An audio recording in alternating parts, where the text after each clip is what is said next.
And if you allow me, I have some Chaldeans with me. We are going to pray just like Jesus said it, our Father in Aramaic. Would you like that to hear it? Yeah. يلا قوموا حمير. Please let's try. كل ما بذا بهيدي هيدي شيما وغور وروح الشرع المين آمين. بابا ديل بشمية فعايش مقدش الشمخ أثيم الكوثو هاو عجبون ديل بشمية وعبارة حلنا لقمة سنوقان الإديو شوط على نهانا نقياسا نغدنا شقنا تعانا تعديلا لما بيردنا بجرابة إلا خالصا نتيشة سبب ديوخي لما الكوثة حية وتشوحت العالم علمين آمين. Did you hear the word Amen? That's what we stole from Aramaic. Amen. That means let it be so. All right. Today we are afraid of those stop signers there when they stop me when I am talking. You remember last week, 2 weeks ago? Yeah. Okay, everybody. We will talk as friends now. First of all, I will tell you about Chaldeans because you heard about that and I am Chaldean priest. By the way, I am not Father Michael. In our language, I am Rabbi Michael. We don't have father. And Rabbi means teacher. Yeah, so that's what they call me, Rabbi Michael. Rabbi Michael in our language. But when we came to America, you have to be American, right? That's the problem. So they label another word, Father Michael. All right. Chaldeans in the United States came around 1890 AD. And they started to immigrate from Mesopotamia, Iraq. I'll tell you more about that. When they came, the first place they came to was Mexico, then Canada, and then came to Detroit. Today we have 80,000 of them in Detroit. And 20,000 scattered all over the United States. 15,000 of them almost, they are in San Diego, here. And we have 5,000, each 1,000 is scattered somewhere in California and in Arizona. We have in Arizona around 1,000, we have in Los Angeles around 1,000, San Jose 1,000, and Turlock 1,000 also. And so we have 4 parishes here in California and 1 in Arizona. I want you to know something. When you say Chaldeans always equal Catholics, anytime you meet any Chaldeans, you meet a person with trilingua, everybody. Aramaic is our mother tongue. Arabic, we had to learn it in Saddam Hussein's country there in Iraq, right? We have to learn it.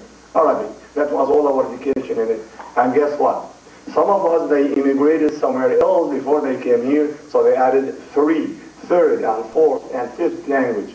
Myself, I was in Vatican for 2 years, so I added French and Italian and English now. And so most of us here, they are trilingual or more than that, depend. So anytime you meet Chaldeans, that's what are they. Chaldeans, here in San Diego, first person came here was 1951. A doctor came from the palace of the king in Baghdad. He came here to study and he stayed here. Till today he's here and he's practicing. I came here in 1974 from Vatican visiting the United States. There were only 100 families in San Diego. And today we are 15,000 people. Something I want you to know. When you say Chaldean, even we are Catholic, we are one in faith with the Holy Father, but different in customs, different in traditions. Example, I am not related to the Bishop of Catholic Church in San Diego. I am not. The reason is, being Eastern Catholic, we have our own hierarchy. So I am a priest, and all my people are scattered geographically all over 100 miles in San Diego County. From Oceanside, sometimes from Riverside, I have people, and Santee all the way to the border, all people, and none of them affiliated with other churches but to our church. And I wish if you could come every Saturday. I have 650 boys and girls, little ones, are studying religion. And all of them, you see them jumping there, some of them in Chaldeans, some of them in English and Arabic. All languages are used there. Every Saturday I have catechism. Every Monday we have Bible study. I was saying to my brother John, this is my job every day. Because every Monday we have 2-hour Bible study. Every Tuesday we have Aramaic language, 3 hours. Every Thursday we have Bible study in Arabic. And every Saturday we have, for those 65 teachers, I have to be in control, and then all that school of CCD classes for our people. Our people are ethnically united together, so that's why they want to come to our church and hear the same prayer in the same language they have. Besides, they meet each other. That's socially, right? There is something there. By the way, can I tell you something to share with you? Today, all Chaldeans in the world, I was talking to John about that. We are celebrating 3 days of atonement. Let me explain to you. We call it Ba'utha. That means request from God for forgiveness. 3 weeks before the Lent, we have a tradition. Only Chaldeans. See, being Catholic, you can see it now. No Catholic knows about it, except us. So, what do we do? What do we do? Usually, 3 days, don't eat meat. Nobody can eat meat. For 3 days, you cannot have a breakfast. No Chaldean. Student, workers, anybody. And I wish you could be in my church today. We had 1,000 people in the Mass. We started from 9 o'clock till 12 o'clock, reciting prayers in Aramaic from the 1st century AD. We have a huge book there on prayer service. And we had a Mass, and then later after that we had communion. So 3 hours for 3 days. And no Chaldean should eat meat. And that is different customs. I will tell you more about that in future, very quickly when we come to difference between Catholic Church and tradition of the Chaldeans. About Chaldeans in San Diego here, I want you to know something. They are very much family oriented, very much with the church. In 1973, we established our church here, parish. We used to have only 100 people, as I told you, 100 people, 100 family, and then they grew and they grew. When I came here in 1973, we established the parish here. And 1983, we built the church, $1 million and some dollars, and guess what? All paid by our parishioners. When I came in 1985, I found out there is a church. And to me, church without meeting place for people is not the church. So what did I do? I took some of my parish council, we went and knocked on the doors and knocked on the places where Chaldeans work, and guess where they are working? Liquor stores of San Diego County. All the grocery and liquor stores, 80% of liquor stores and grocery stores of San Diego County is owned by Chaldeans. So we have almost 900 businesses around. And they are good in that. I went there in 2 months, I collected $300,000.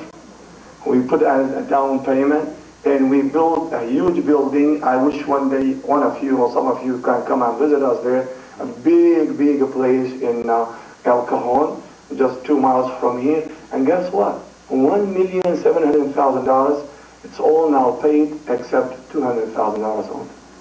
By whom? By these people. Very church people going, very family oriented. And till today, just like the Bible time, almost 1/3 of our young people, they go back home to get married. You remember Jacob? You remember Isaac? One time ago? Same thing, till today. They think they have to unite with those whom they loved, and when they were little ones, they knew them, or they were around in the area, so they go and marry them and come here, and they bring them to the United States. Okay.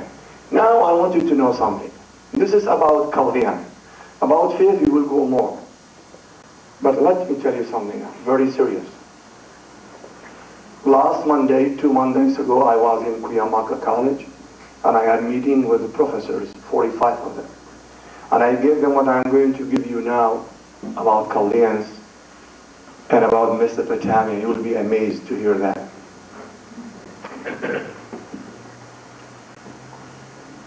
Chaldeans, if you know Ur of Chaldea, we remember that Abraham, right? Genesis chapter 11, verse 27.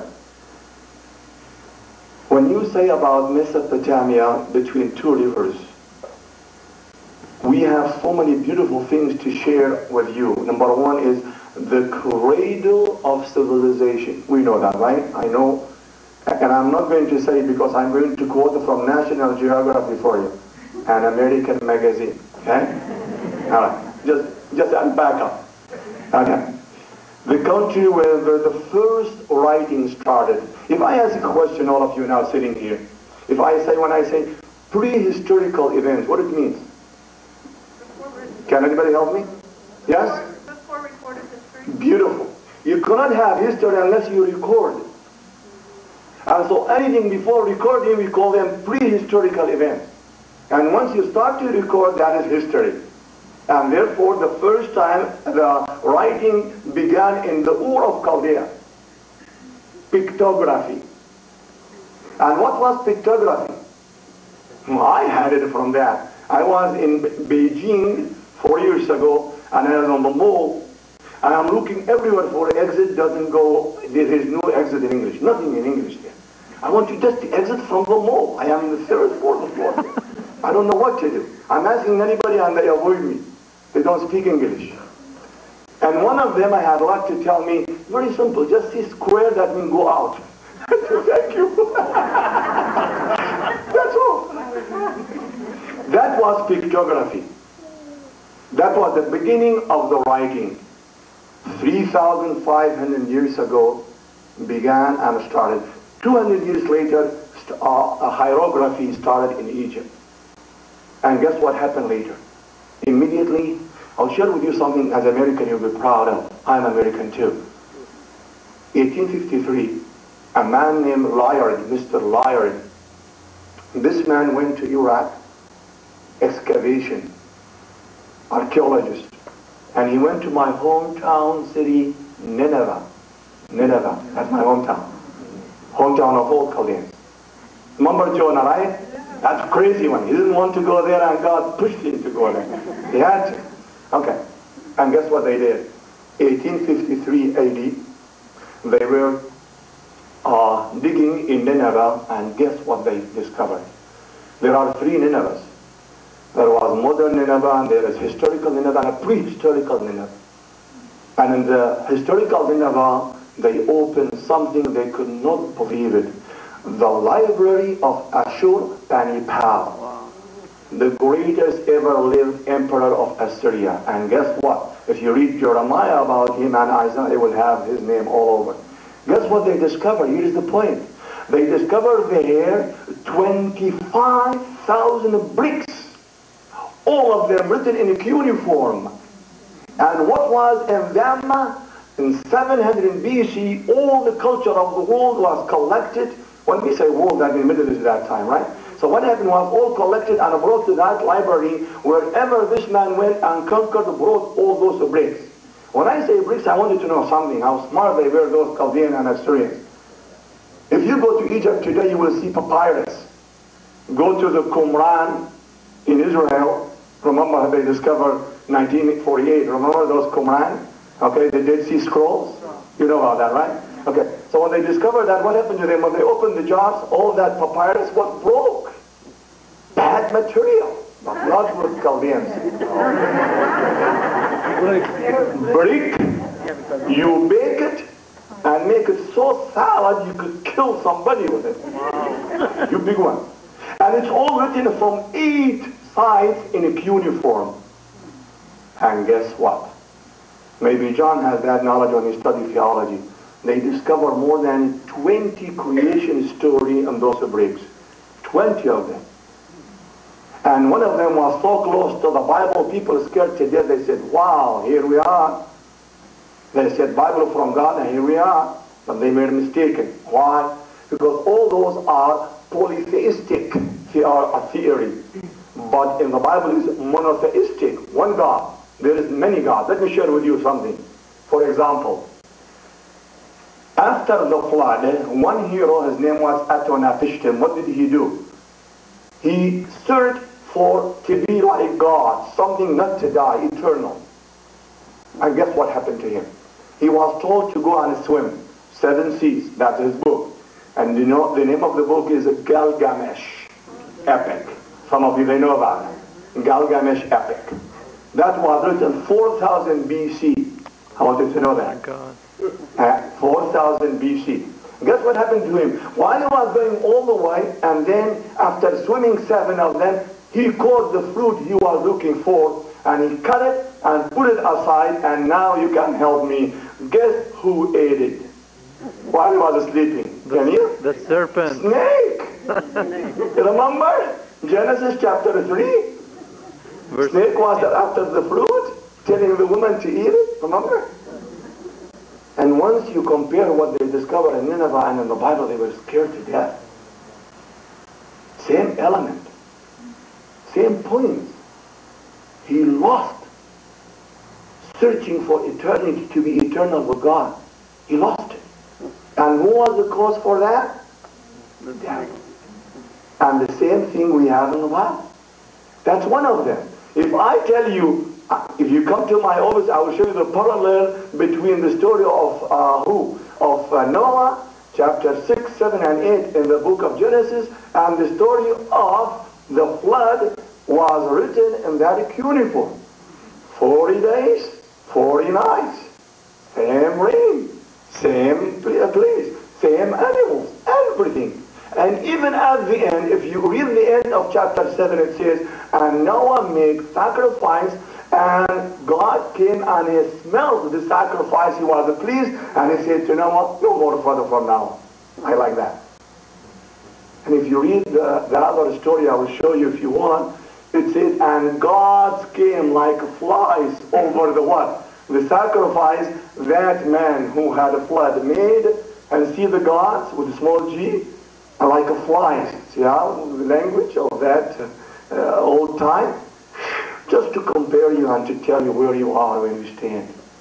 So Mesopotamia, the cradle of civilization. Something I want to share with you here also. I know most of you studied and you learned. How many of you can help me when we say Fertile Crescent? How many can help me when we say Fertile Crescent in the history? The Fertile Crescent was, well, it's the area between what is now Turkey and Egypt. That's all?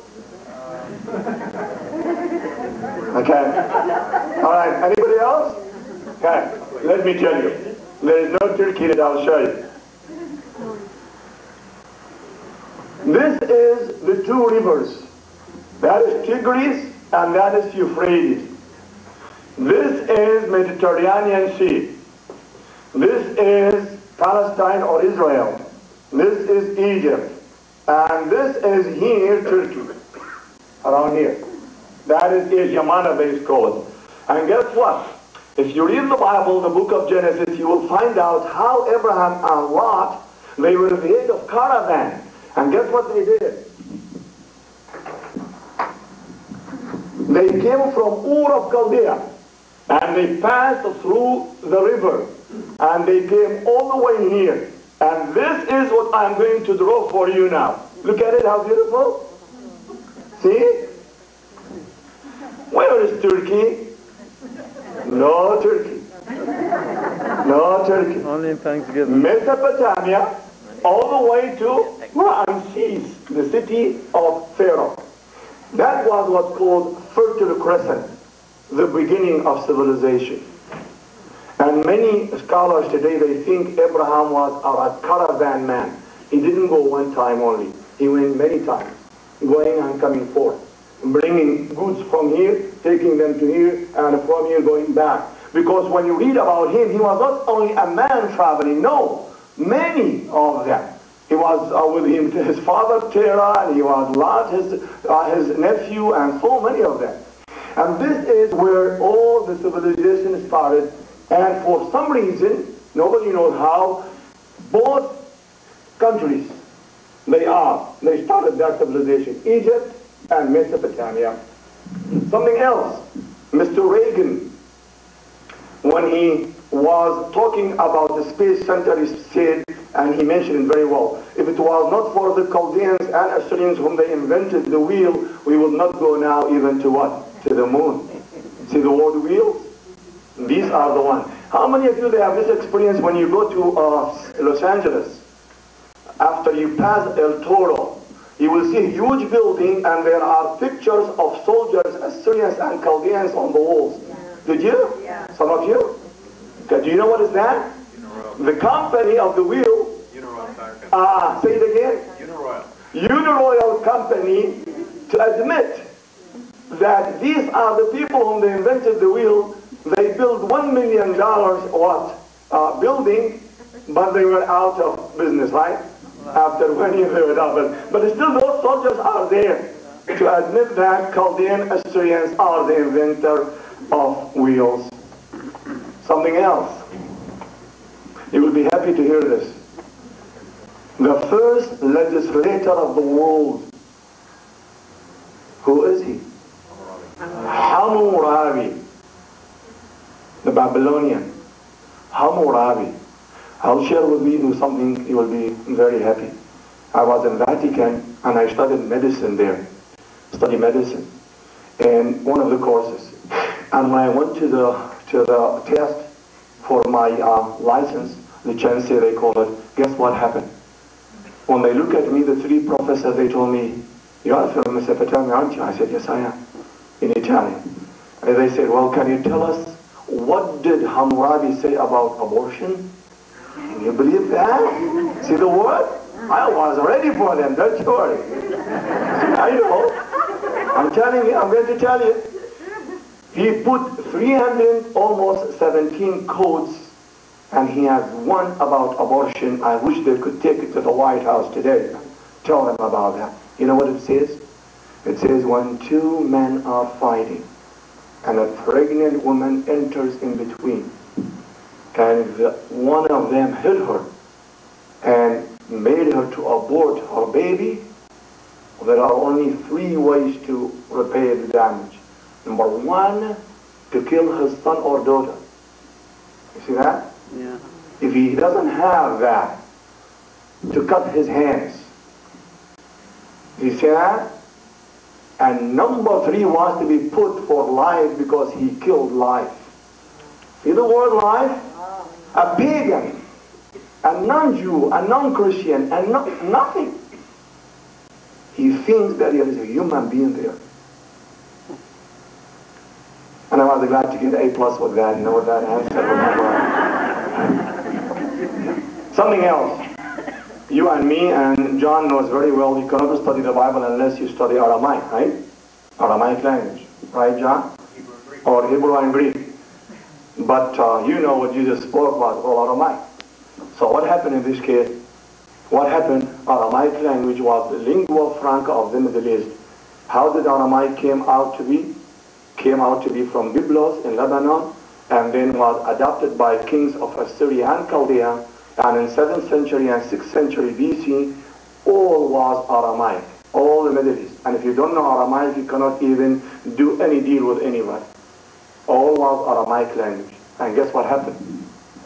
When 721 BC, from Nineveh, Assyrian, they came and they captured the 10 tribes of Israel. And they took them all the way to Nineveh. I will share with you my experience. When I was born in Iraq, Nineveh, I remember when I was a little boy, Jewish merchants, they used to bring only no more than 30 miles from my hometown, bring goods to sell them in my home city, Tel Keter. And guess what? Do you know what are those? 2 full city of Jewish, 2 of them. Since 721 BC, they are there, they were there. Until 1952, they were deported, 54, they were deported from Iraq. Can you imagine?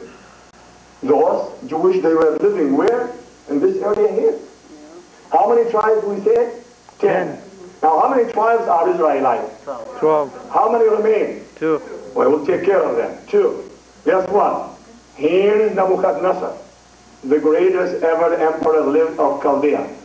587 BC, he came to them and he said, hey guys, money or you are be captured. They said, no, we have a friends in Egypt that take care of us. He said, well, I will wait for you. He came to Egypt, conquered Egypt, and when he went back to them, he said, have it now. He took them all exiled to where? To Babylonia. That was 587 BC. I want you to know something. You remember what we spoke about Abraham and beginning of the Bible? See how the Bible ended up again where? In Mesopotamia. And maybe John knows better.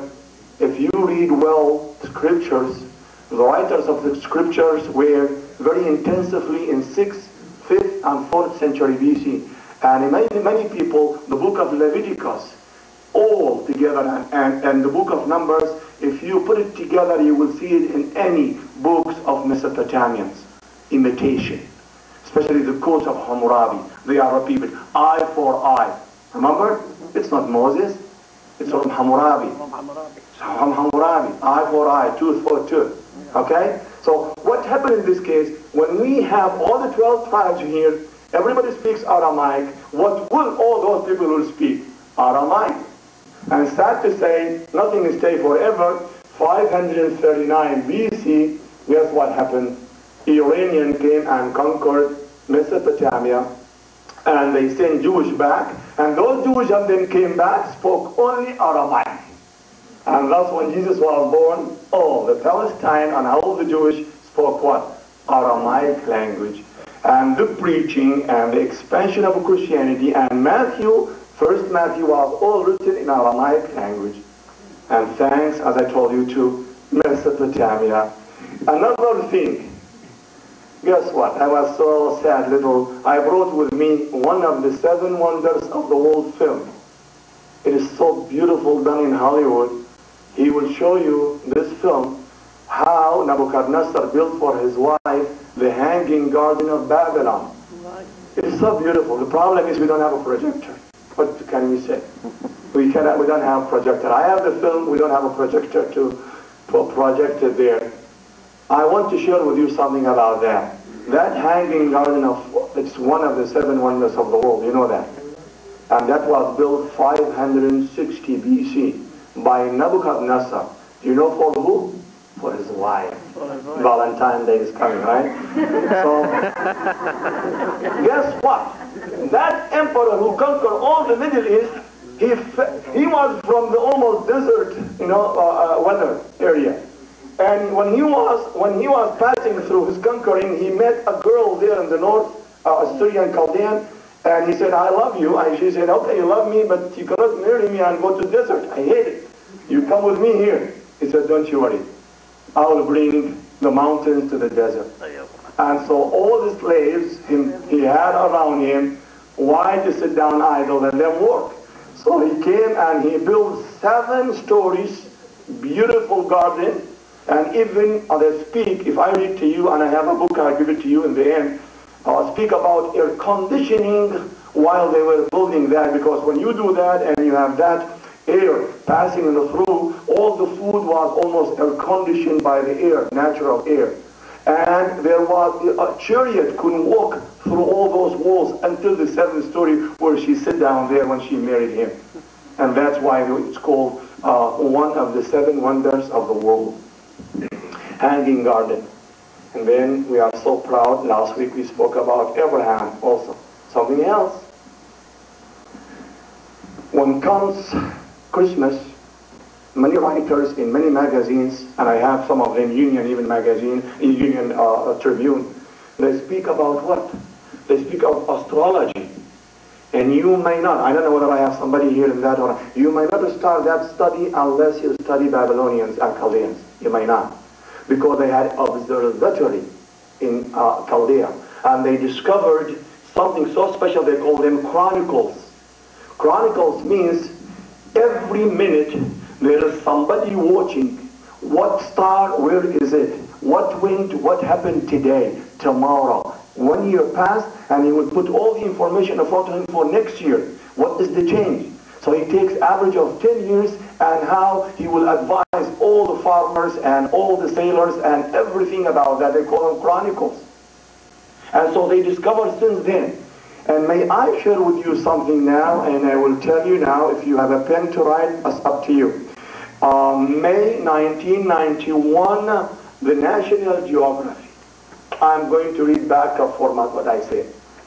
Mesopotamia, the land between two rivers that forms the heart of modern Iraq, gave to the world, writing, the wheel, the 60-minute hour. I didn't say that. National Geography. When you meet any Chaldean, you know what heavy culture they are carrying with them. 60 minutes. It says here, the 360-degree circle. Where are the mathematicians? Circle. And the code of law. And then here we are. Our civilization grew up together there, where legend plays the Garden of Eden. I'll tell you something. When I became a priest in 1964, I had to go some break from study and all that. I came all the way to the south of Iraq. And I visited here, Qorna, they call it, city. Guess what I found there? Being from seminary studying Bible, and I start to laugh, but they were serious with me. A Bedouin standing there, he said, you have to stand by this tree. This is the tree of Adam and Eve. This is where the Garden of Eden was. And if you want to prove, it's up to you. But this is there. And hundreds of people go and take pictures by it. Guess why? If you open chapter 2 in the book of Genesis, it says, and from the garden 4 rivers flew. Tigris, Euphrates, Gihon, and Fihon. 4 of them. 2 of them, they don't exist. Just names. But Tigris and Euphrates, they are. And guess where was I? Where the Tigris and Euphrates links together. And that man is getting money from any business, don't believe it. They think that that is the Garden of Eden. See what I mean? We don't believe in that. All right, we'll go more now. Archaeology revealed that around 305,000 BC, the world's first cluster of cities arose. Can you believe that? And they were cities with names like Uruk. That's where Iraq comes from. Uruk, the most ancient city in the world. Uruk. And that's where later changed to Iraq today. See the word? Iraq. From Uruk. And now, I will stop here, and I will talk about now a little religion. What happened in Mesopotamia? I was in Beijing, and I took with me documents, 1 page. And I went to the National Library, wearing priest, not scared. And I know they will tell me you are a missionary. Stay away from us. And one day I said, guys, I'm not missionary. I came to tell you something, to show you something. I need something from you. And I was surrounded by more than 13 of them, 14 of them. What do you have? I said, this is the name of the emperor. This is the name of a region in China. And this is the name of my people. They came to you here. They established 12,000 churches. They couldn't believe it. I said, what are you talking about? Take it. He took it, no more than 10 minutes. He brought me 120 pages in Chinese about Chaldeans, Assyrians. They were called Nestorians. He said they came here in 6th century AD. And in 7th century, they started to spread Christianity to Mongolia. We are talking Iraq. They went all the way to Iran, to India, all the way to Mongolia. 12,000 churches. And he said there was so much influence, even the wife of the emperor was Nestorian Catholic, Christian, and guess what happened? Something else. People started to scare. Christianity was spreading. So emperor came and destroy all those people in 8th century AD, never again came back. And who did it? Our church. If you read the book of Acts of Apostles, what does it cover? 30 years. 10 years in Palestine, spread of Christianity, 10 years in Turkey by St. Paul, and 10 years in Europe by St. Paul. What else? That's all. That's the only record we have in the Bible. But what happened to the East? Well, I'll tell you what happened. I was in Calcutta, India, and in New Delhi just 3 years ago. And guess what I saw there? I tell you. 2 million people, all of them, they use the same language, the same prayer we use in our church. And they call them Malyabur, the church of Malabar. And all of them, they know very well their origin is from us. Our people went as missionaries and they took Christianity all the way to India. 2 million people till today, they see the same rite we do, the same mass, same everything, except now translated to Malayalam, their language. So, let me tell you about our church. If you read Matthew chapter 3, 2 and 3 and 4, you will see the Magi. What happened? Who are Magi? There is no name for Magi. Magi are astrologers. And if you read the book of Jeremiah chapter 20, 23, the only people mentioned in the Bible who are astronomers are Chaldeans. So these, they had observatory in Babylonia watching, and they saw the star. And they start to ask, what is this? And they followed it, and they came all the way to Bethlehem, and then we connected religious-wise to say, well, this is what happened. So from the early Christianity, we have ambassadors from Chaldea came to visit what? Christ. And the only Gentile, they visited Christ, they knelt down for Christ. Chaldeans. Something else. We read Acts of Apostles chapter 2 verse 18. Descendant of the Holy Spirit on the people. The birth, like John was telling us the other 2 weeks ago, the birth of Christianity. Pentecost. And you know what it says? There were 18 nations. And one of them was people from Mesopotamia. They were there when the Holy Spirit descended on them. And those whom they descended, they went back from early century. And thus, we contribute our Christianity to St. Thomas. He went all the way from Palestine to Orpha, all the way to what? Salik and Katisphon. There were 7 cities around Baghdad.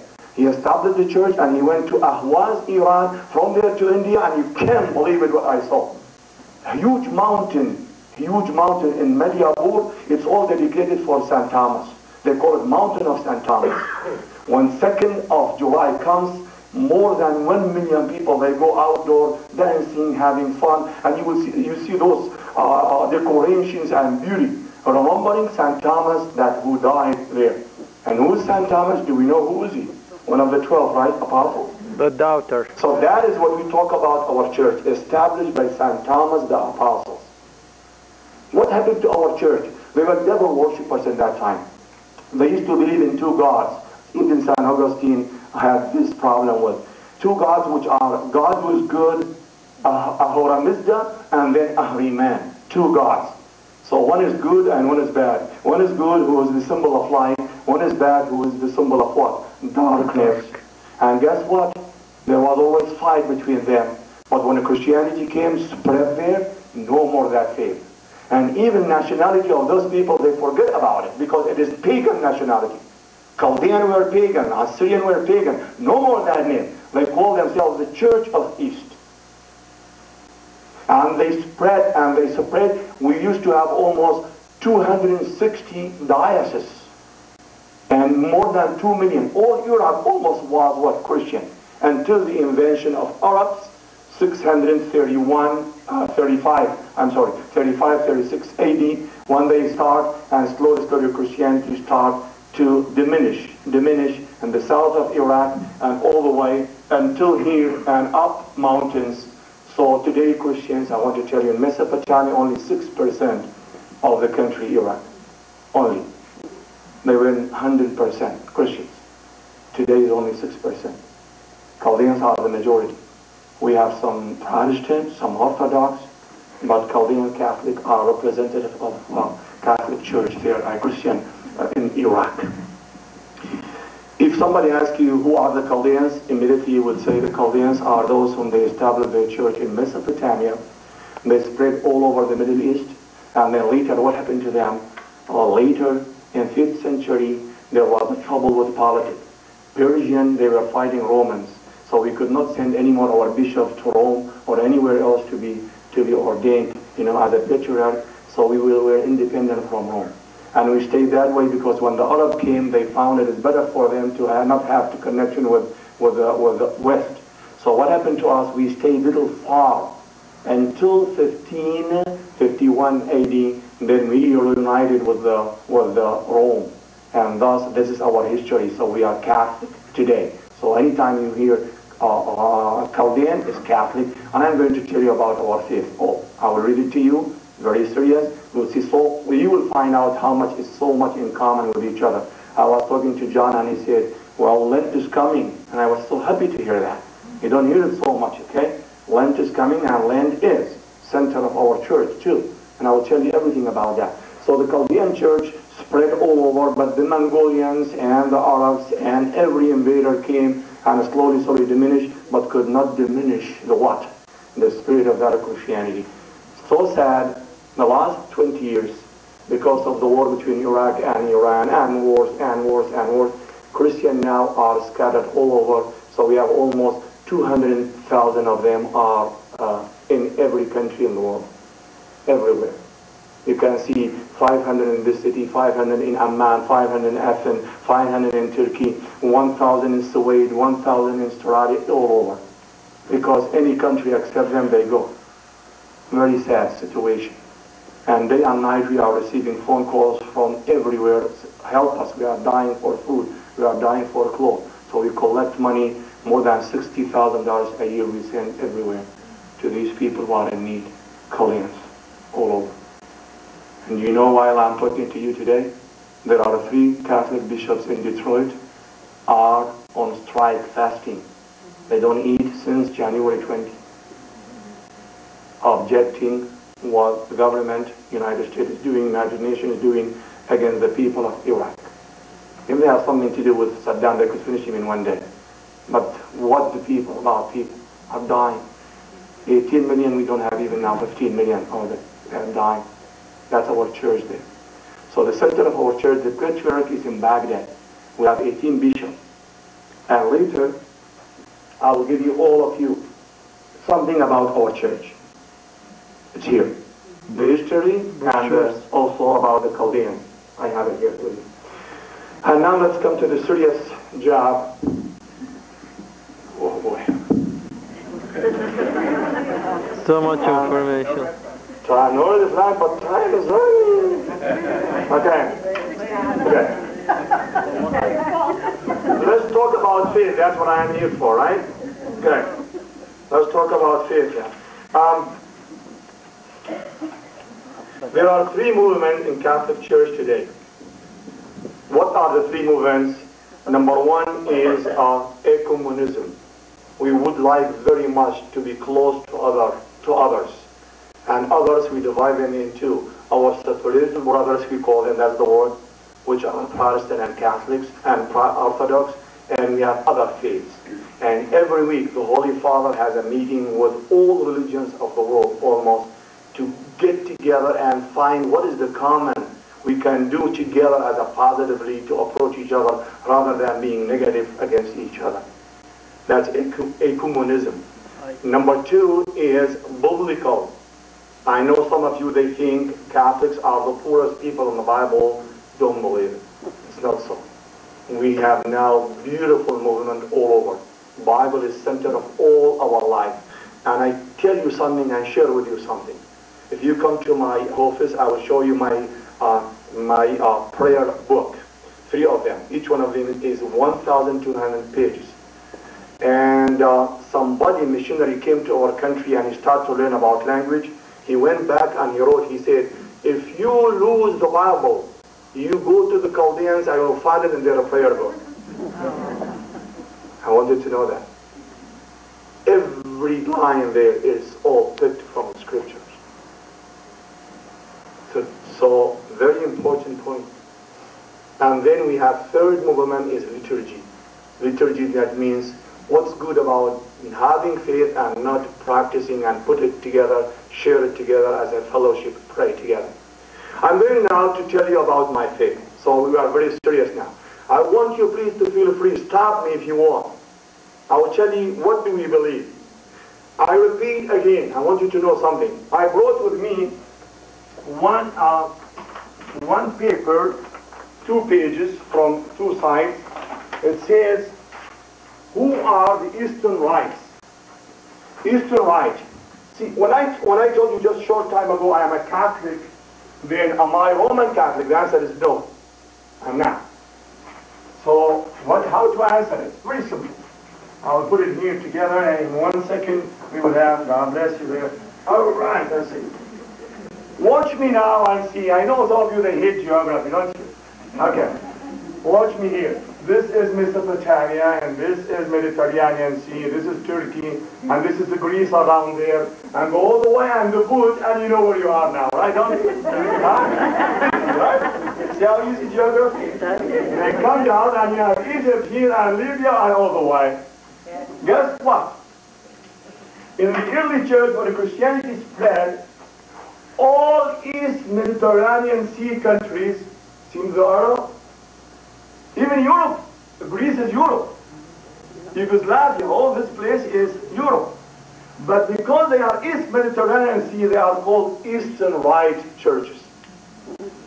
Now you know the answer. And anything west from Italy and go to France and back all the way to the west, they are called Roman. Why? Because they use a different language, which is Latin language.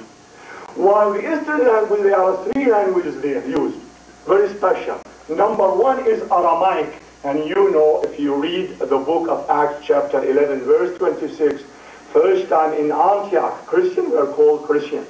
There was no name for them. First time, chapter 11, verse 26, in Antioch, and Antioch was center of Aramaic language. And therefore, from the beginning, we have liturgy of Antioch spread all over, came to Iraq and all over. And guess what happened here? So that is first liturgy. Second liturgy, if you go to Greece, what do you have there? Greek language, Byzantines, right? And then if you go down to Egypt, you have Coptic language. So from the beginning, what do we have? We have three major liturgical rites. Center of them was beginning the birth of Christianity in Antioch, and then Greece, and then later what? Egypt. Christianity spread all over the world. Today we have 990 million Catholics, and another 500 million, our brothers Protestant are 300 million, and 200 million Orthodox throughout the world. And all of them, these 200 million, they live here, in this area. From Greece, Yugoslavia, and so on, and go all the way to the Middle East. Okay, that's just information for you to know what we are talking about. And so now you know. So on this paper you will see some names you will love to know because you work with for example, let's say, Ruthenian Church. What is that? Well, you will find it here in this brochure. It's very small information here. Who are the Eastern Rite and where did this derive from, where did all this come from? You have it here. And as I said, we have also about what we spoke about Chaldeans there. I will talk about faith little and we will break. And do you want us to break now then come back for, and can I receive some questions from you if you want? For 10 minutes if you like. Some questions if you have any question. Anybody. Then we'll break for baklava and I want you to eat little good and then come back. We will talk about faith because this is what we are here for. Okay? Any question? What did you hear about? Yes, dear. I'm wondering what attracted so many people to San Diego. San Diego is the same climate of Nineveh. There is no winter. We don't have winter in Nineveh. Climate is this the best. They hate Detroit, but they have to live there because they are old there. Yeah. I thought they came here to worship under you. No. I wasn't here. We don't worship persons, we worship Jesus. No, I wasn't. I was in Oshkosh, Wisconsin when they came here. When I came to America, I went to Oshkosh, Wisconsin for 5 years. I was teaching scriptures for 5 years in America there. And then I came to Detroit for 3 years, and 3 years in Los Angeles. 1985, I came to San Diego here. There was many go to Detroit. I'm sorry? Why did so many go to Detroit? The reason was because they were in Canada. They entered there, and there was something. When you work with the cars, you don't need language. See that? Putting together. A lot of manufacturers. So in the beginning, for manufacturers and all that, they had to start. And guess what happened? Let me share with you something. a brother sent for his brother, come on, there's a lot of money here. Okay, and he came, and then his wife brought his wife, brother of his wife with him, and then what happened? He wants to get married, so he asked for somebody else to bring him a wife from there, and that's slowly, everybody's joining, and that's what happened. All together, gathered together. But today, no. Today, Chaldeans in Detroit, there you have doctors, you have all kind of professions with them. Yeah, okay. You remember in San Diego we had here Senator Wadi Deda, right? Even politician, you see what I mean? I'm sorry, question. What prompted you to study medicine when you were at the Vatican, and what application have you been able to make with that? Nothing, you know why? Because my master's degree was psychology, to understand people as a priest, to know people. And when the woman comes to me to tell me something, anything, something interior, so they confide. I don't know how much you know about Catholics. The only person they confide before their husband is the priest, with their mysteries and their things and actions. So what happened when they ask me, and I feel ignorant when they are talking about, give you an example. When I am in the meeting, for example, and we speak about boy or a girl, if you study the chromosomes and you study X and Y, 2X is a girl, X and Y is a boy, wouldn't you enjoy that when you hear it, you know what I mean, from somebody who's talking to you? To know that this is, you know, that is part of it. So I didn't study to apply it, I studied to understand, and then what comes, by the way, anybody married in my church, he has to go through 3 sessions. And one of them is to talk about family planning. See the word? I love that word. Plan when to have a child. And when I break it to them, they are amazed how much even the priest can go with them who's not married. He's celibate. To go through what? Only 48 hours a woman can get pregnant through monthly period. And I have to show them each person depend on the length of the monthly period. And all that comes from my study. Thank God I did something so I could apply it to them. Does that satisfy your answer? All right. Yes, brother.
Chaldean Roman Catholics in the San Diego area. Not Roman Catholic, be careful.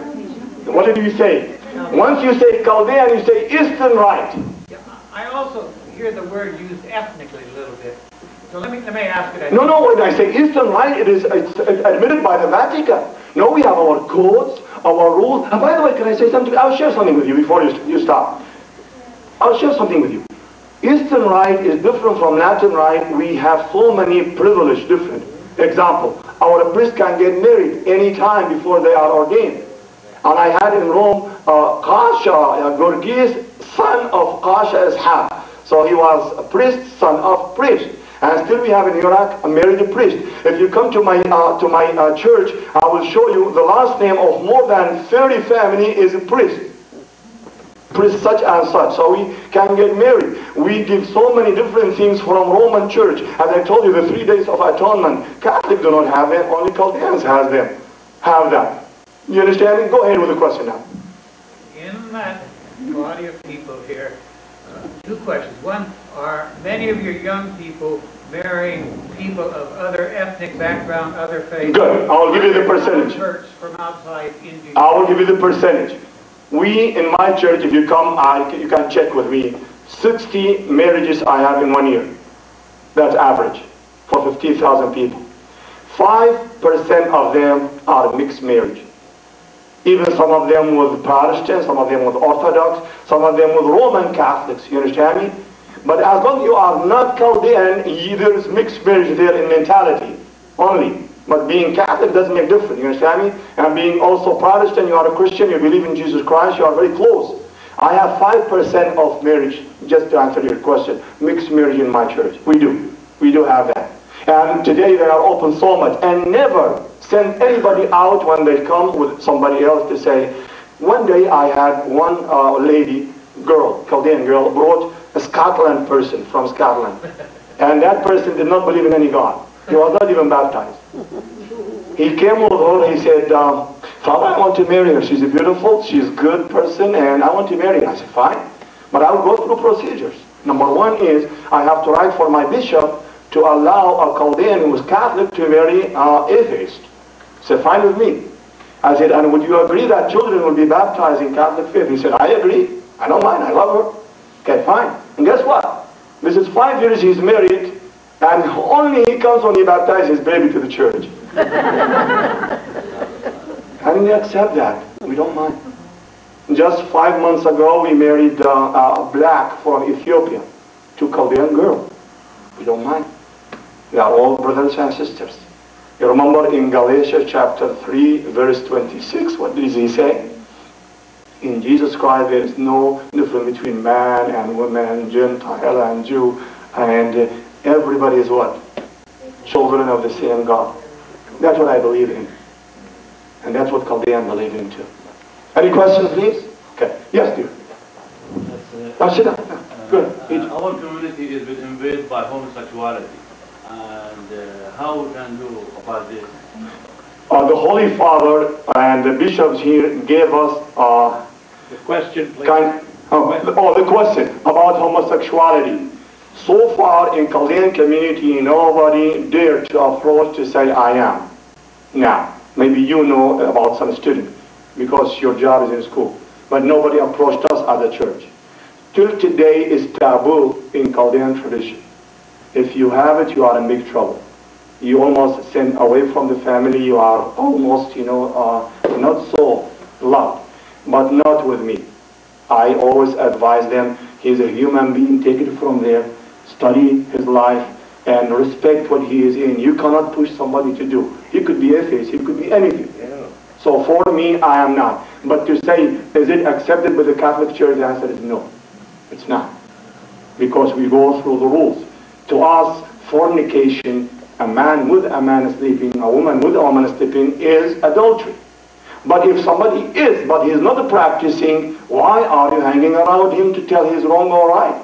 Because he is inside of him has that. But when he practices, even the married person or celibate person, if he sleeps with a man or sleeps with a woman, is adultery, isn't it? Even according to your faith as a Muslim, isn't it?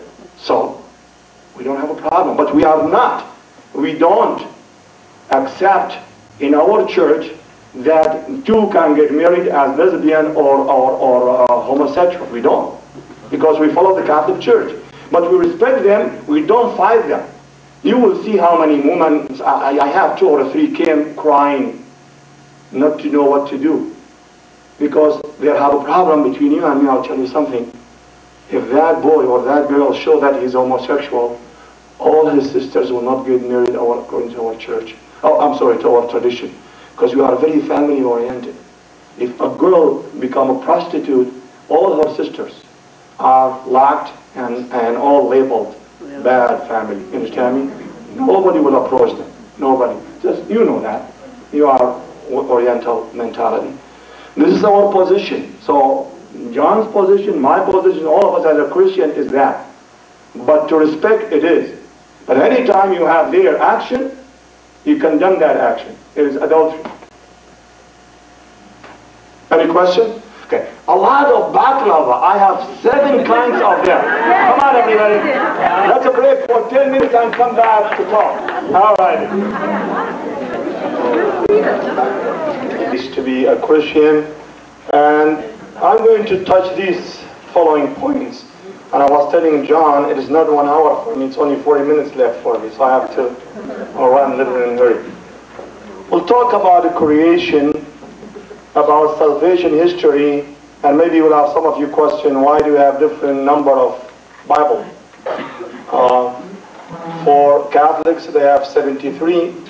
For Protestant, it is 66, right. So because it is 39 Old Testament, 27 New Testament. We'll talk about that later. About what do we believe as a Catholic in Revelation. When I tell you here, everything is just what the Holy Father, the Pope, teach us, and not a person. No.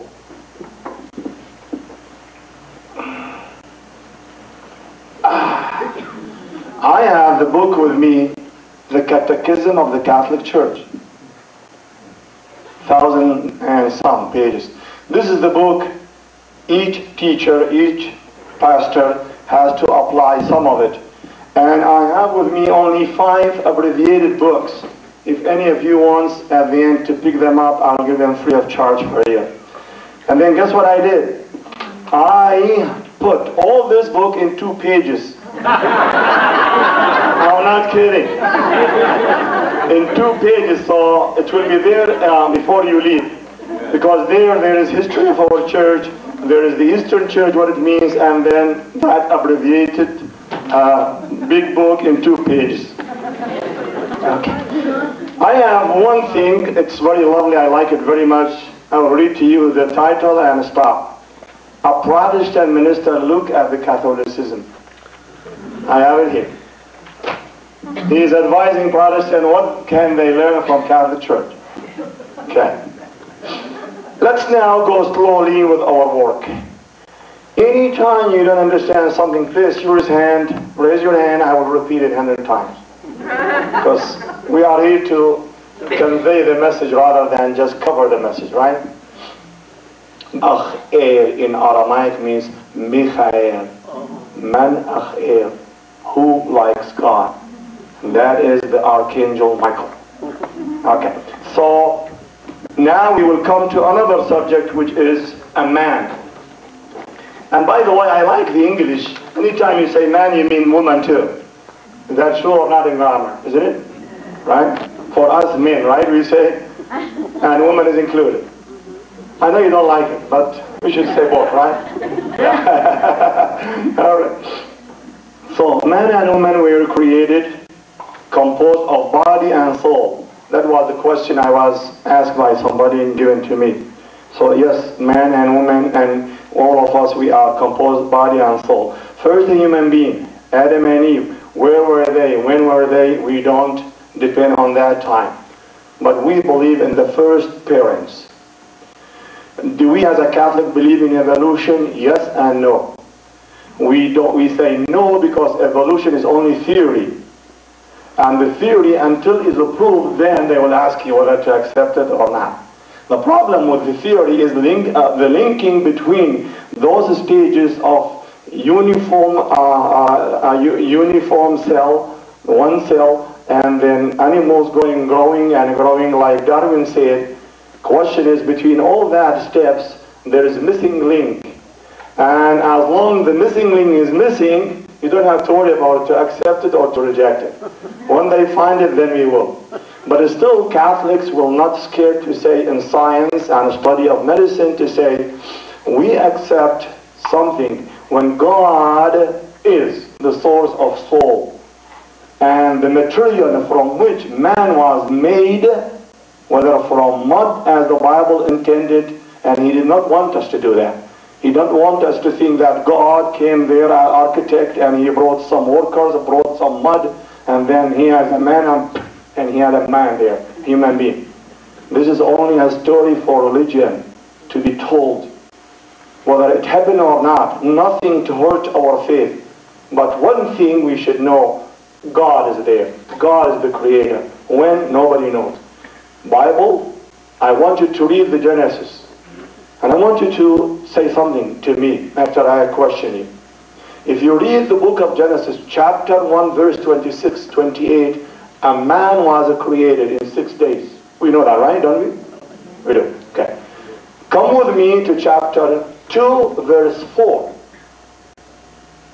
There is another story of a creation, and in verse 5 it says, there was no man to cultivate the ground, the earth.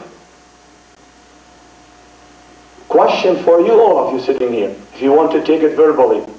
In verse 26, just 5 verses before, a man was there. In chapter 2, verse 5, man was not there. So how could be? And the answer is, we have 2 stories. One of them was written in the 9th century BC, which is chapter 2, verse 4, half of it, until chapter 3. And then from chapter 1 all the way to chapter 2, verse 4, half of it was written in the 5th century BC. And guess what?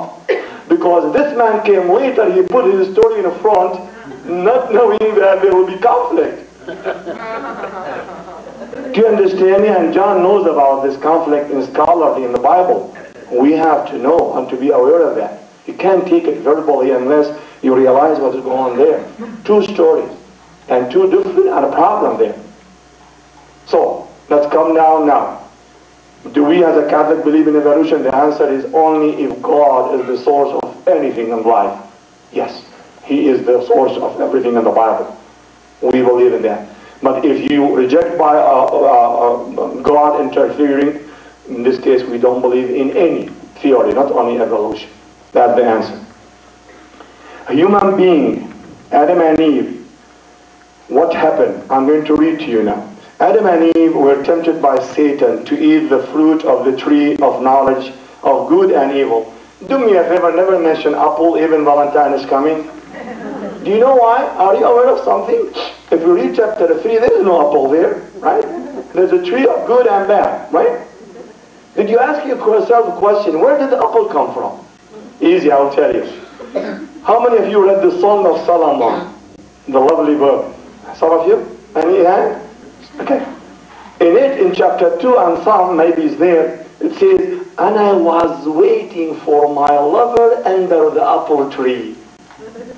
I don't know who did it, any nun or a priest or minister put together that the fruit of Adam and Eve was what? An apple. And since then, you see this popular story, apple of Adam and Eve. There is no such thing. Read it, doesn't say apple. Doesn't say even something there. It was to know or not to know, to be like God. See the word? They wanted to be like God. Okay. So we believe Adam and Eve chose to eat of the fruit, which means to reject God's commandment. In doing, they rejected God. This is called original sin. Do you have that name for it, John? Original sin. Okay, so we are in common now. I'm glad. All right. By their sin, Adam and Eve lost sanctifying grace, the greatest gift they had received when they were created. Okay, I'm going to say something here about that. Although set by God is a state of rectitude, man enticed by the evil one abused his freedom as the very start of history. You know what? I had a beautiful meditation today. I love this with my people. And I told them, the best gift given to us is freedom. And that freedom goes so far, even when you reject God, He is waiting for us there. That beautiful freedom He gave us to reject Him, to say no to Him. That's what sin is all about, to say no to God. And that's what happened, but God is very, very merciful Father. And that's what did He do. Instead of finishing with man and woman like He did with Satan, no, He waited. And that's what we call it salvation history. See, thank God we are in point 2 now. Salvation history. So, salvation history, that's what the Bible is all about. Anybody ask you, what does the Bible say, salvation history? In this case, does it belong to Christian? No, to Jewish. It belongs to Muslims, to belong to anybody. You want to look what God interfered in the history, you are there. And you know, I'm not bragging about it. For some reason, God from all the nations selected Chaldeans. Go talk to him why. I don't know why. So 1850 BC, he went to a man named Abraham from Ur of Chaldea. Hey baby, leave your hometown, go to the city, the country, I will give it to you. And guess what Abraham was? So simple. So in our language, street language, we call it stupid. Do you know why? He asked him to leave. He said, just said without telling him where to go. Doesn't say in the Bible where to go. And therefore, he was a caravan man. He went all the way to Haran. That was the center of religion, Moon. And Moon in Chaldean, everybody say it, what is in Chaldean? Sarah. Sarah. And that is the wife of Abraham. How do you like that? See that? So Sarah was the center city of worshipping the moon, Haran. So at least he thought maybe God wanted him to go there. And then when he's stationed there, God came to tell him, Abraham, what are you doing here? He said, sir, where do you want me to go? I don't know where to go. He said, well, go to the Hebron, the Palestine. Though he passed through what? Euphrates. And now here is the trick you should learn, all of you. Today, my friend Rabbi last week or 2 weeks, when is she coming to talk to you? In 2 weeks? Next week. Yeah. Maybe you could ask her that question. There are 3 names for rabbis for her origin of religion. There is Hebrew, there is Israelite, and there is Jew. Okay. Are you following? I'm going to tell them to you so easy. The word Hebrew is Chaldean language, means kudkha, when you pass from place to place. What is the verb? Hebrew. Abara. So in this case, what happened to them? They came through here and they passed through Euphrates.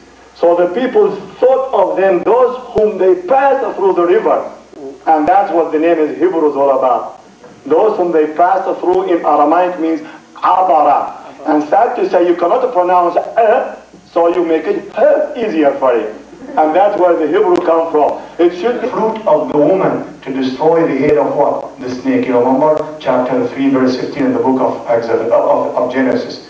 Then we have another one with Noah. I will not make a flood anymore. Then the most important was with Abraham. Chapter 12, chapter 15, and chapter 18 of the book of Genesis.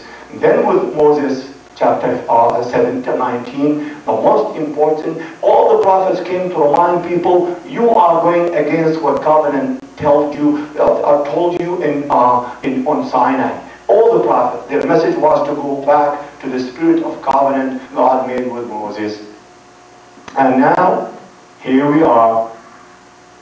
People who follow the teaching of Jesus Christ are called Christians. What happened? When Christ the Messiah came, established a new covenant. That was only to continue, and I want to jump from place to place because we cannot finish all that. Something else now, Revelation. The truth that God has revealed are found in sacred scriptures. In sacred scriptures, sacred tradition is the unwritten word of God given by Christ through the Holy Spirit to the apostles and handed down to their successors. Sacred tradition, this is the difference between Protestant and Catholic. I want you to listen to this. Sacred tradition is revealed in the creeds, liturgy, and prayers of the church, and in the authentic teaching of the popes and the bishops. I'm going to read something about tradition. Some of you, they don't like to hear it, but I will say it. If you read Timothy, 2 Timothy, chapter 2, verse 2, I will read it to you. It says, not much Christian teaching is to be found in the tradition which is handed down by word of mouth. Paul is saying to Timothy, instruct us to stand fast and to hold the tradition which you have learned. Instruct them, whether by the word or by our epistle. And you see, that's what we depend as a Catholic on the Bible, not creating something. So we believe in tradition, and so there is epistle written, St. Paul wrote 13 of them, and there is by the word of mouth. That is what tradition we call it. Okay, something else here. So we believe that our faith depends on that. I have a question now. How come we are all Christians, and maybe we had a Muslim person sitting here, he's not here now, he left us. He will be shocked when he hears that we are not in accord in number of the scriptures. Our Catholic believe in 46 books in the Old Testament. Protestant believe in 39. Why? What is the reason behind that? The answer is here. And now I am going to tell you frankly, scholarly and scientifically what happened. You know the Hebrew and Aramaic language was the Jewish language when Christ came. And there was writing there in all Aramaic. But 270 BC, there was a translation of Hebrew Aramaic to what? To Greek. They called Septuagint. Can I see some hands? Know what I'm talking about? Some hands? Beautiful. I love you for that. Septuagint. Legend said 70 people in 70 days they translated all the Hebrew and Aramaic Bible to Greek language. True? That's what you heard, right? Legend says so. Okay. All right. Now, see, I translated 3 books: Matthew, Revelation, and John. We needed 2 years to do that. Only 3 of them. But maybe they were supermen there. Okay. Anyway, they think. So Septuagint was written in Greek, right? 39 books were written in Hebrew. What happened? Did you hear about this word diaspora? Yes or no? Some of you, John knows it 100%. Eddie, you know what it is? What is diaspora? Oh, you don't? You heard about it? Oh, I'm glad. Anybody knows about the word diaspora? I'm going to write it. Diaspora are the Jewish who live out of Palestine. Diaspora. That's the word. Very famous word. So those Jews who are living, I told you, to Alexandria in Egypt, and they went all the way, for example, to Turkey and to Iraq, we call them diaspora people. Guess what? They added in the Greek language 7 books. The book of Tobit, 2 books of Maccabees, and Baruch, and other 3 ones, 7 of them. They added in Greek. They are Jewish like the others. But guess what happened? 87 AD, in the town of Jamnia in Israel, some rabbi sat down and said, let us sit down and reject anything Hellenistic from outside. And only those books are written in Hebrew, we accept them in canon of the Jewish Bible. And thus become 39 books. Now we have something very sensitive. What is it? When Christianity spread, Jewish start to become Christians. Out of Palestine, in Turkey, in Syria, in Greece, in Rome. And those whom they were not speaking Hebrew, they had already with them what books? Those written in what? Greek language.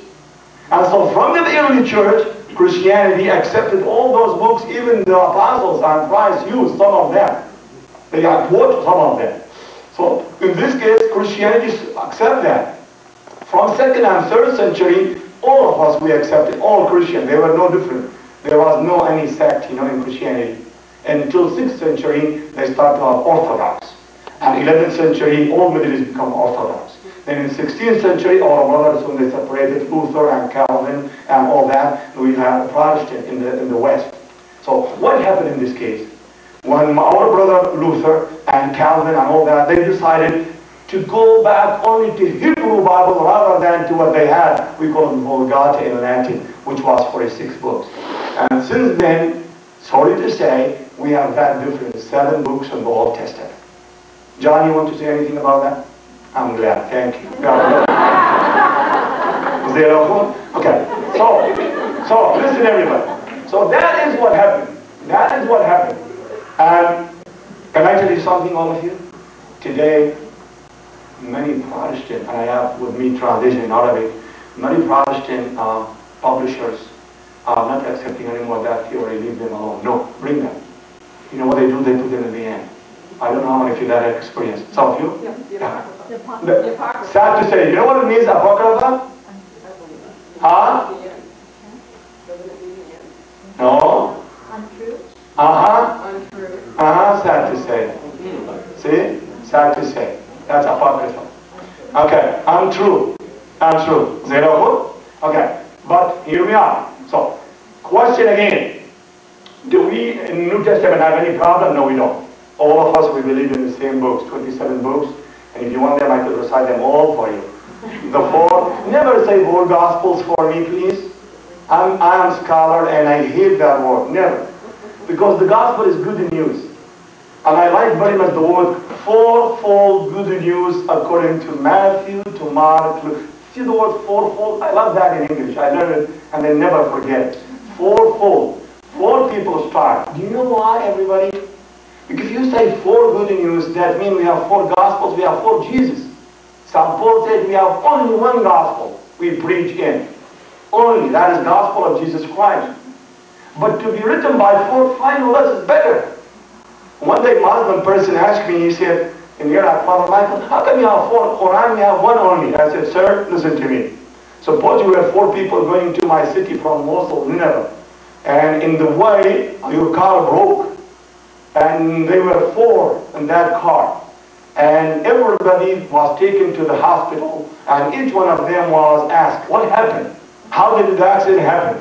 Well, the chauffeur will tell you all the details about knowing what to do, right? The one who was in the back, he will know better, right? And guess what? I said, how many cars were destroyed? He said, 1. I said, how many witnesses we have? He said, 4. I said, you have the answer. So we have one Christ, and each person, 4 people, each one of them from his side. Do you know why, dear? Because if Matthew will tell people in Israel about some Jesus who does not belong to anywhere, Matthew is a Jew. And Jew knows that Jesus is son of David, son of Abraham. So he made the genealogy. And can I tell you something? Don't tell anyone. He said you have 42 generations.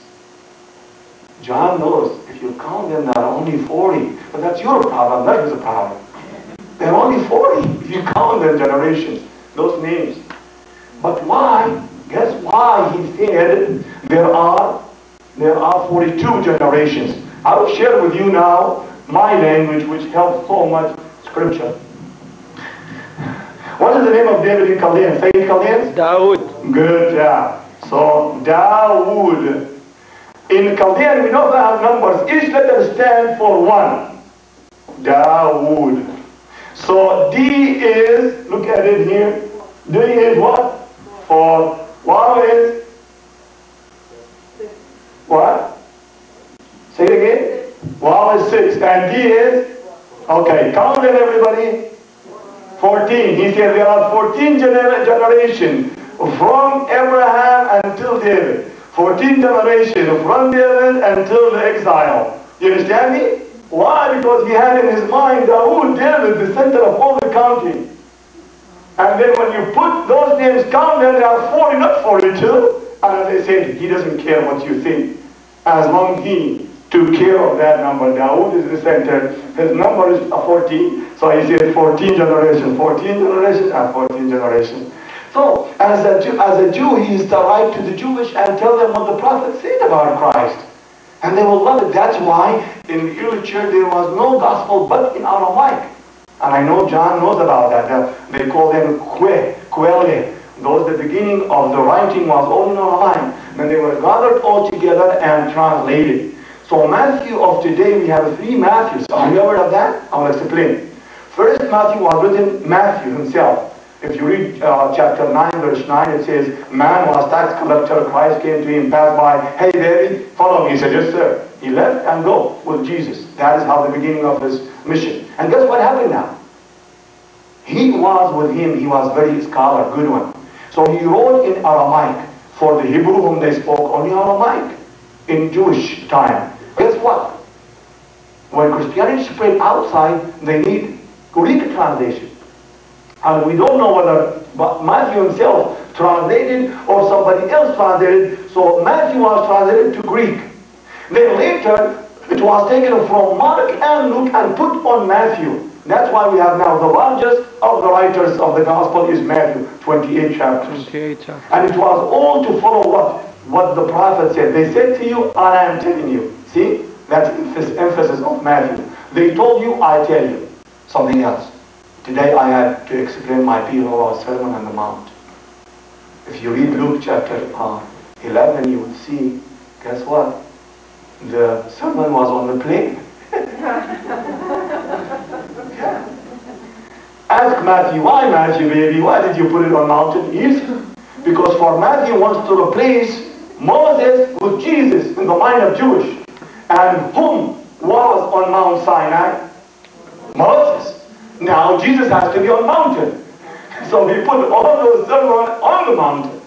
Why? Because he has to replace Jesus with Matthew. I mean with Moses with Jesus. So Jesus is on the mountain. While Luke playing. Do you understand? You see the style of person? Go to Mark. Mark doesn't have any genealogy. Why? He wrote in where? In Rome. And those, they don't know anything about Abraham or Isaac or Jacob. Who cares? But what they care is about Christ who is God. And for them, there are many gods, so Christ was one of them. But he put it so beautifully, they loved him and converted to Christianity. Something else. The only writer of the four was not Jewish, Luke. If you read Acts of Apostles chapter 16, around 48 AD, Paul was visiting in his first trip to Turkey, and he met because he went inside of the jungle and he had a fever going to die. And they called for him a who? A physician. And that physician was who? Luke. And you know Paul, he was just like what? That sticker sign. Anybody touch him, he has to become a Christian. He went to the jail, all the jail made him a Christian. Jailer made him a Christian. He went in a trip to Rome, all the people in that ship, he made them all a Christian. And now physician is touching him here and there. He becomes so close to St. Paul, never left him again. Can I say something to you? Do you know in that time physician was not a free man? He was a slave. Only rich family, they used to own him to take care of the animals and the women and people around. You understand? It was not like today you think about physician, they have independent, office and hospital and a clinic. No! He was a slave. Working for a family. Hired by family. But smart in herbs and all that kind. And only Luke was different from who? From all the three. Because he was a pagan. A Gentile. So St. Paul made him a Christian. Question for you. How come he wrote two books? The most important books. Luke, Gospel, and Act of Apostles. Do you know how? Simple. He tells you in the beginning of his book. Many start to combine all the things that happened. Me too, Mr. Theophilus. I'm going to tell you about Jesus who was such and such and such. Question is, as I search from the eyewitnesses. And who are the eyewitnesses? The Virgin Mary, Peter, and so on. That's why he is the only person who wrote about the visitation of the angel to Mary. We don't have it in Matthew yet. Something else. Something so beautiful. And I spoke about it 2 weeks ago here. Only Luke can tell us that we are all with Muslims, with Buddhists, and everybody, we are brothers and sisters. Do you know why? Because Matthew liked it very much to say Jesus, son of David, son of Abraham. And don't discuss it, because unless you are from royal family in Britain, you cannot be a king. You know that, right? And so unless Jesus is from the royal family, you cannot be Jesus. And therefore he has to prove. Even, guess what? He put his grandma, Rahab, she was a prostitute. Do you know that? Don't tell anybody. Grandma of Jesus was a prostitute. do that, genealogy. But Luke did something else. Luke did not reach Abraham. Luke went all the way to Adam. He said, I am a Gentile. Abraham was not my grandfather, so how can I be one to follow Christ? So he took the genealogy of Jesus in chapter 3, verse 23, all the way from Joseph, all the way to Adam and Eve. And thus he gave all the Syrian and Turkish people a beautiful gospel. Anybody can become what? Follower of Christ, even if you are not Jew, like you and me. Do you understand me? So we had to have those 4 writers, but never say 4 gospels. Help me, right? Please, 1 gospel written by 4. No, don't tell me. Tell me. Time is up. It is 8:30. I should move here with you, John. Talk. Let's open something. 5 minutes, 10 minutes, any questions you like to ask. Please, anyone. Please, not politics, huh? Only. Go. Any question? Yes, sir. Sure. Yes, ma'am. Yes, ma'am. 7 sacraments. We have baptism, confirmation, Holy Eucharist. And what is the difference between Eucharist, what Reverend John does, and Father Bazzi does, is one thing. You think you are doing the bread and wine what Jesus did, to remember that.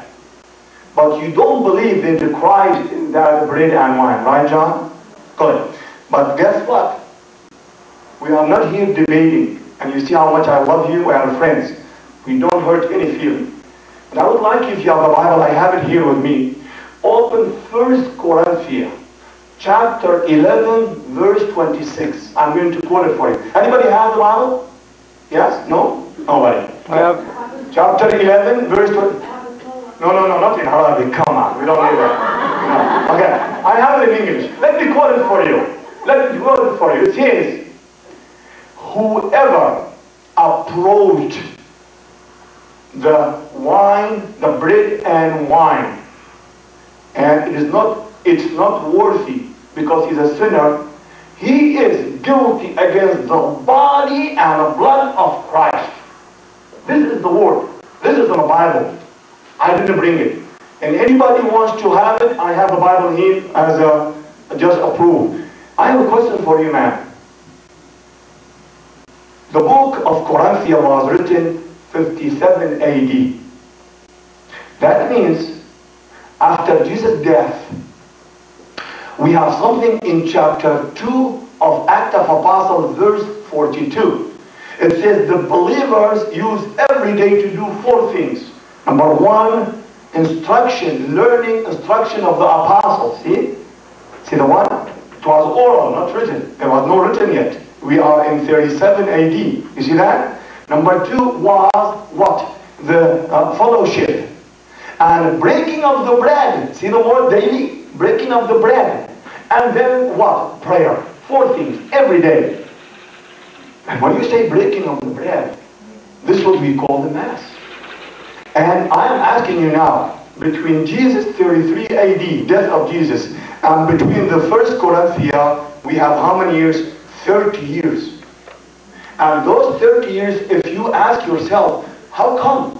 If the tradition of people thought of a bread and wine are only bread and wine, do you remember in chapter 6 of John 53? You know what happened when he said, I am the bread. If you don't eat my body, you don't deserve me. And people said, you are crazy. And in the same chapter, verse 58, he told Peter and the apostles, would you like to leave me? He said, where are we going? You have the word of the living life. Where would you go? We love you. He said, if you want to leave me, because I said, if you don't eat my body, drink my blood. Is that simple? It can be. It can be simple. It has to be body and blood. Otherwise, why would people think of him crazy? Why would everybody leave him? Simple is fine. But he said, you have to eat me. If you don't eat me, you don't deserve me. And I quoted for you 1 Corinthians chapter 11, verse 26, 27. Very clear. Body of Christ. So we believe that there is, they call it transubstantiation. That is theological word. Means not anymore. Once the ordained priest will say, this is my body over the bread, and over the unleavened bread, and this is my blood over the wine, immediately you don't have any more except just the look. But the origin and the substance of that bread and wine become Christ. That's why I don't want you to believe in that. It is just what I am telling you, what we believe as a Catholic. That's why when you go to any Catholic church, first thing people do is to kneel down for Eucharist. Anytime I have wedding, and I have Chaldeans, they have neighbors, friends, American friends, they come to me in the wedding, and I tell them, dear, please feel free. We are Catholics. All Chaldeans will kneel down to the Eucharist. You don't have to. You don't believe in it? Don't. Just pass by. I don't mind. You are in my church. I love you. I don't push you for anything. You understand? So, let's say it again. Baptism, confirmation, Eucharist, then confession. Jesus said to his disciples in John chapter 20 verse 21, wherever or whenever you bind sin of anybody, receive the Holy Spirit, and you forgive the sins of people. And whoever you bind their sins in this world will be bound in heaven. Wherever you release will be released in heaven. That will depend on our faith as a Catholic on sacrament of confession. Then we have anointing of the sick. James chapter 5 verse 15. Anybody who is sick, let him come to the priest and let the priest give him that oil, holy oil. He will be healed. That's the word he said. That's what we do. That's what I go when I go to the hospital, when it's a sick person. Give him that, it's just like James did. And then we have matrimony, which is the wedding, what God joined that no man separates. So the priest is there only to witness that two people are exchanging their vows together. And there is the sacrament of what? Holy orders, we call them, which is the bishopry, priesthood, and deacon. Okay? And depend now, so many Protestant churches, they have bishops, so many Protestant churches, they have, those presbyteries, we call them, that's the meaning of, the presbytery? I am called Kasha. Rabbi is only teacher, but Kasha Michael. If they talk about me in the family today in San Diego, they say, Kasha Michael said so, Kasha Michael did that. The word Kasha means sheikh, that means old man. When I was 56, I became a priest and I was called old man. That's Kasha, right? You call it Kasha, right? In Chaldean, Kasha Michael. So that's what we do, that's called a presbytery. So here we are. I'm telling you, all of you sitting here, let us pray for Jesus, that we will gather together all. And whatever we have, we can add, we will put. Whatever we need to learn from you, we can learn so much from Protestant church, a lot. And I told you 2 weeks ago, you have very personal touch with the Christ. A Christ for you is so personal. But don't forget one thing as a Catholic. I believe in 1 Corinthians chapter 3, verse 21, 23, it says, are you not aware that your heart are the temple of God, and the Spirit of God is dwelling in you? And therefore I believe that I am a portable heaven. Anywhere I go, Christ is in me. I'm telling you, I believe it. So you have Jesus as person, but I believe in that scripture. And you can see me now. Bible is my food, day and night. This is almost 32 years I am teaching it, translating books, publishing books about scripture, and it is there. And do you believe it? If there was anything wrong with what we believe, would I stay there? Am I foolish? I'm not. I would. But something else you forgot. Faith is grace from God. And all of us, we have that faith, we accept, we reject whatever we like, and that's what God is all for us, a Father. At home we have many children, right? Some naughty, some good, and some. And that's what we are, all of us. But we are all one brother and sister. I like very much what the Pope said one day. He said, all the religions like a mountain of what? Gold. Some they have rock there, but some they have what? A small gems there, top. But the beauty is what? They are all what? Gold. That's beauty. Because we have the same faith. We believe in the same God. And I thank so much John and the community, your community here, to invite me and invite my people to church here. And maybe this is the first step. Very small step. It should be larger, you understand me? And many religions, many faiths. We could always connect, we could always have, and maybe you could give me more time so I could finish my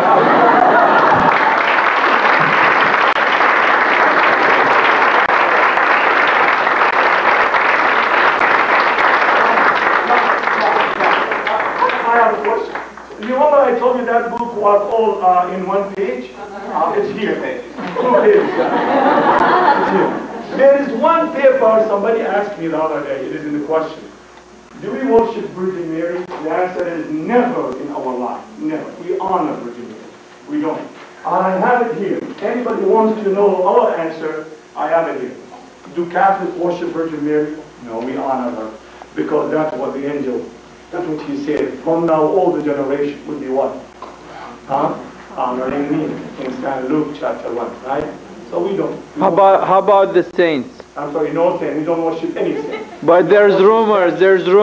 We honor them. No, don't worry about rumors. Say what you have to say and don't worry about it. But what do? We honor them too. We honor Just them like only because they are close to God. We think they are with God. That's it. Yeah, okay. Sure. No, that's it. I even have the microphone. I still do. These are all yours.